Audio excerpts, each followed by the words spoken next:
De repente, você começa a ser assombrado por uma entidade demoníaca. Mas o que fazer para derrotá-la? É isto que iremos ver neste vídeo. Mas antes, deixe aquele like, inscreva-se no canal e ative o sininho para não perder os lançamentos do canal. Também comente o que você faria se estivesse na pele dos personagens.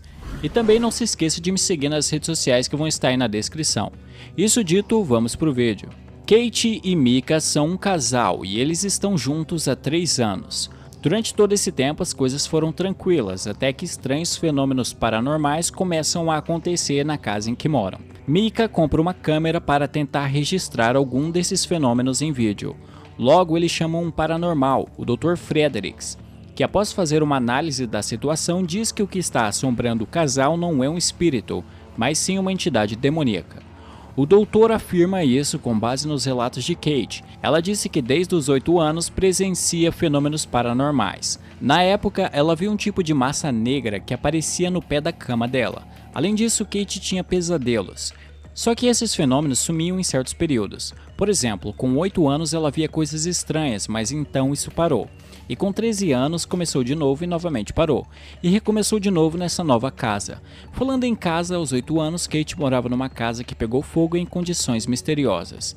Como perderam tudo, a família se viu obrigada a se mudar. Nessa outra casa, quando ela tinha 13 anos, aquelas coisas estranhas aconteceram de novo. E nessa nova casa, onde ela mora com Mika, há poucas semanas, as coisas voltaram a acontecer. Isso dá a entender que é uma entidade que está ligada a Kate e que irá segui-la não importa onde ela vá. O Dr. Fredericks diz que sua especialidade são espíritos, por isso ele não pode ajudar muito o casal, mas ele conhece alguém, um demonologista chamado Johan Everest, que inclusive está em Los Angeles, o que é relativamente perto de onde o casal mora, San Diego. De Los Angeles a San Diego dá menos de 200 km, e eu estou ressaltando isso porque vai ser relevante depois. Acima de tudo, o doutor aconselha ao casal a não tentar contatar a entidade. Isso porque o Mika sugeriu que eles usassem um tabuleiro Ouija para se comunicar com a coisa e perguntar o que ela quer. Primeiro, Fredericks diz que provavelmente o que essa coisa quer é a Kate, e além disso ele afirma que tentar ter contato com esse tipo de coisa é como estar convidando ela, como abrir uma porta para a entidade. Por isso, nenhuma forma de contato deveria ser tentada sob hipótese alguma. Nem provocar a coisa é uma boa ideia, e nem criar um ambiente com sentimentos negativos, já que isso alimenta a entidade.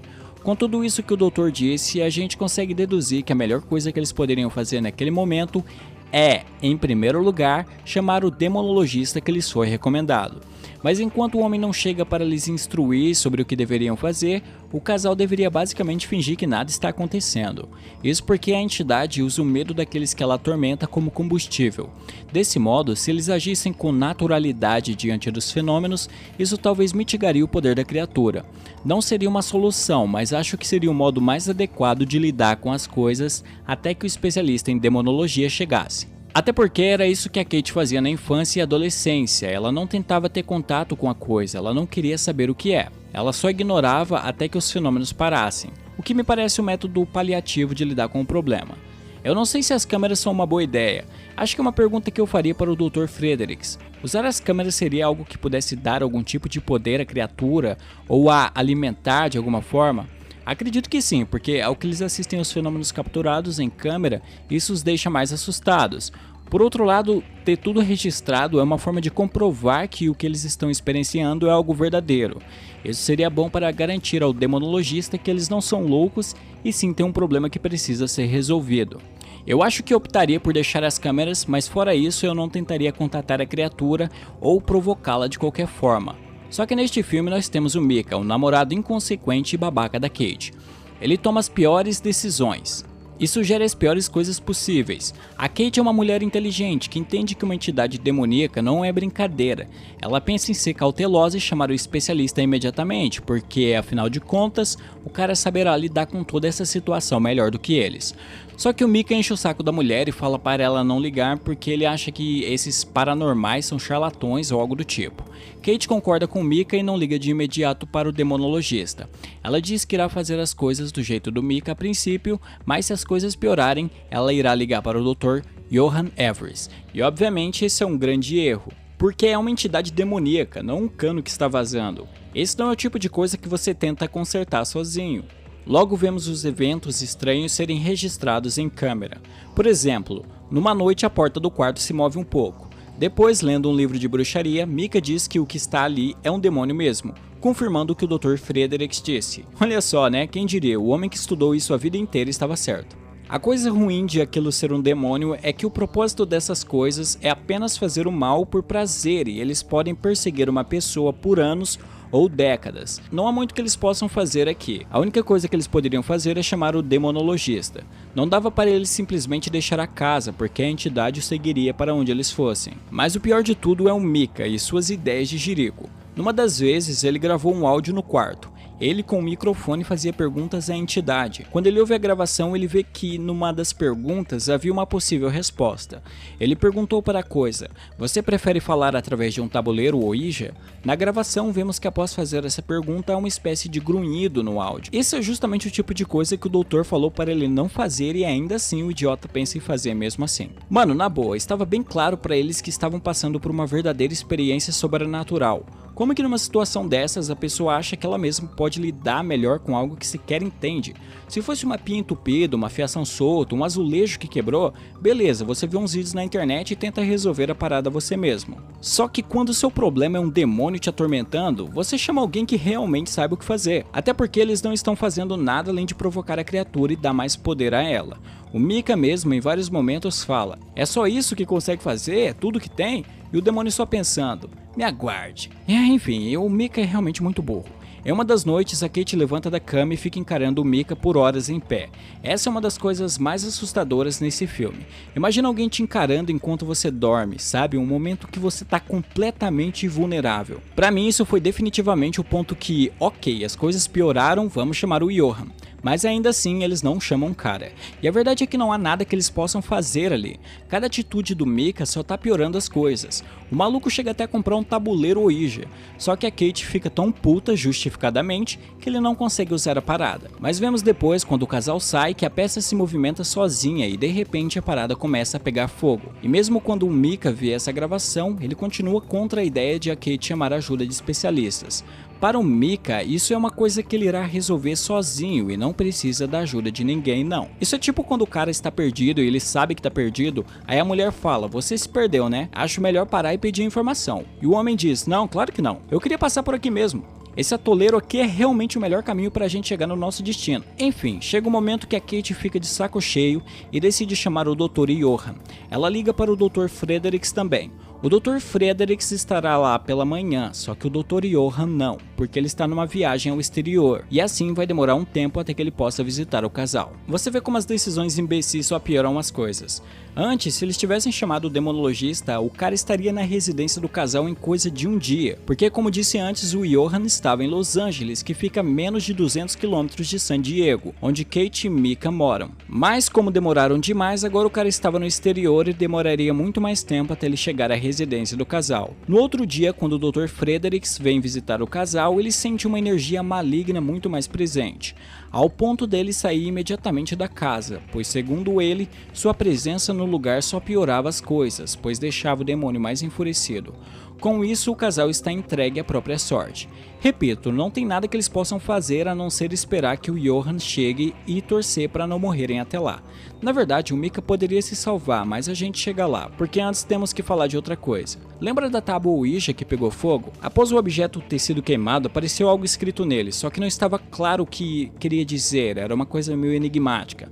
Micah, tentando decifrar o que a tábua queria dizer, consegue chegar em alguns nomes, entre eles Diane. Pesquisando a respeito na internet, ele encontra o caso da possessão de Diane Mercer. O caso aconteceu nos anos 60 e a mulher passou pelos mesmos eventos que Kate. Tudo começou na infância de Diane, aos 8 anos, com ela vendo estranhos fenômenos. A casa que ela morava pegou fogo também. E enfim, o mesmo padrão que estamos vendo acontecer com Kate. As coisas pioraram muito quando chamaram um padre. A partir daí os fenômenos pioraram muito e Diane começou a passar por várias sessões de exorcismo. Acabou que, mesmo acorrentada a uma cama ela se machucava. Tentavam evitar isso, mas de alguma forma Diane um dia conseguiu se soltar da cama onde estava amarrada, mordendo o próprio braço até arrancá-lo. Nos relatos é dito que no dia em questão, quando acharam a Diane, ela sorria de maneira triunfante, como se o demônio dissesse aos espectadores que ele venceu. Assim a garota morreu por perda de sangue. Com tudo isso, o Micah acha que é melhor eles não chamarem um padre, demonologista ou qualquer coisa assim, porque isso só irritaria a coisa. Afinal, segundo o que ele leu, a Diane só ouvia vozes, via coisas, etc. E a coisa só piorou mesmo quando chamaram um padre. A atitude de meio que ignorar a entidade só daria certo se eles tivessem todas essas informações antes.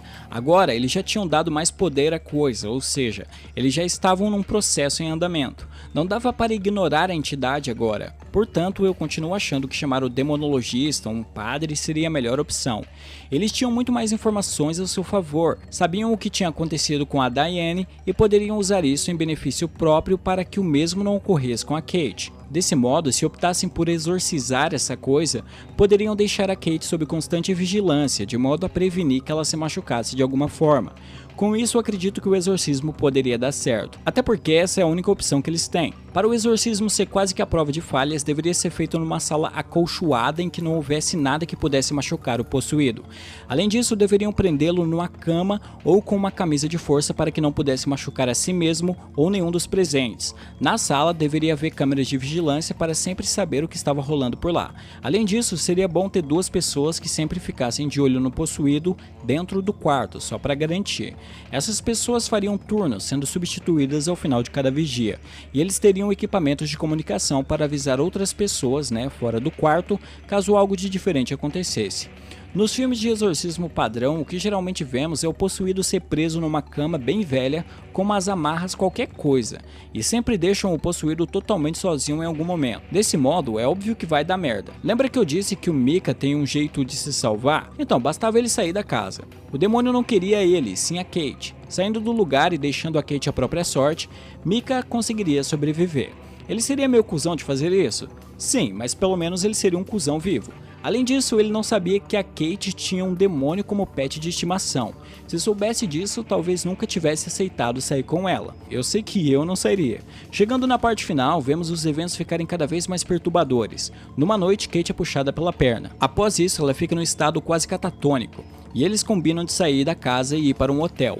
Isso não ajudaria muito pelo que sabemos, mas eles querem sair daquela casa de qualquer jeito. Kate concorda, mas quando chega a hora deles darem o fora, ela diz que não quer ir e prefere ficar na casa mesmo. Ela estava toda estranha, e se eu fosse o Micah, essa seria a minha deixa para sair dali imediatamente e ir pro hotel sozinho mesmo. Quer ficar aí? Vai fundo, mas eu prefiro dormir num lugar onde eu não tenha que dividir quarto com um demônio. Kate é possuída e mata Micah. Fazer o que, né? Essas coisas acontecem. Acho que os personagens aqui não tinham muitas opções, porque eles estavam lidando com uma entidade demoníaca, e isso estava acima das capacidades deles. O que eles deveriam ter feito, que era o básico, seria chamar ajuda especializada que poderia lidar com aquela situação de uma forma mais eficaz. E o Micah poderia ter sobrevivido se tivesse só dado fora. No caso dele é foda, porque estava namorando a Kate há 3 anos e tal. Se fosse uma coisa de estar namorando a mulher há 2 semanas, dava só pra falar: nossa, que chato esse negócio de um demônio te perseguindo. Mas então, eu tenho que levar minha avó no jiu-jitsu e depois a gente sai, beleza? Aí a Kate fala: depois quando? E o Micah fala: vamos marcar. Bom, este foi como derrotar a atividade paranormal. Espero que tenham gostado, a gente se vê no próximo vídeo e tchau!